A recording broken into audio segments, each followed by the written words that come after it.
Hello, എല്ലാവർക്കും നമസ്കാരം. വാഴ 2 ഇന്നിതാ 18ാം ദിവസത്തിലേക്ക് എത്തിയിരിക്കുകയാണ്.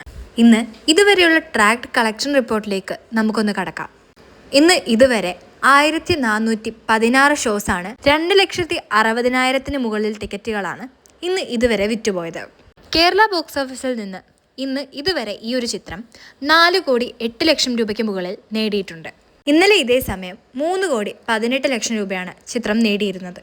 ഇന്നത്തെ ഫൈനൽ ഗ്രോസായി വരുന്നത് 4.5 കോടിയോളം ആയിരിക്കും. 17 ദിവസം കൊണ്ട് ഈ ഒരു ചിത്രം വേൾഡ് വൈഡ് ആയിട്ട് 200 കോടി നേടിയിരുന്നു.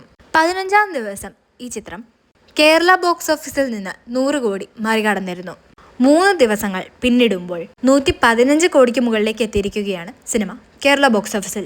10 കോടിക്ക് താഴെയാണ് ഇനി ഇൻഡസ്ട്രി ഹിറ്റിലേക്ക് ഈ സിനിമയ്ക്കുള്ള ദൂരം. ഈ വരുന്ന വെള്ളിയാഴ്ചയോടുകൂടി തന്നെ ഈ ചിത്രം അത് കവർ ചെയ്യും. സാക്ഷാൽ ലോക ചാപ്റ്റർ 1 ചന്ദ്ര കുറിച്ച ആ ഒരു റെക്കോർഡ് ഇവിടെ തിരുത്തി കുറിക്കാൻ പോവുകയാണ്. വേൾഡ് വൈഡ് ആയിട്ട് ഇന്നത്തെ കളക്ഷനോടെ ചേർത്തിട്ട് സിനിമ 212 കോടി കടക്കും. നാളത്തെ പ്രീസെയിലൂടെ ഇന്ന് ഇതുവരെ ഈ ചിത്രം 51 ലക്ഷത്തിലേക്ക് അടുത്തിരിക്കുകയാണ്. വാഴ 2 അങ്ങനെ ബോക്സ് ഓഫീസുകൾ കത്തിക്കുകയാണ്. നിങ്ങൾ ആരൊക്കെയാണ് അപ്പോൾ ഈ ഒരു സിനിമ കണ്ടത് എന്നുള്ളത് കമൻസിലൂടെ ഒന്ന് പറയണേ. കൂടെ ലൈക്കും ഷെയറും സബ്സ്ക്രൈബും ചെയ്ത് സപ്പോർട്ട് ചെയ്യാൻ മറക്കല്ലേ.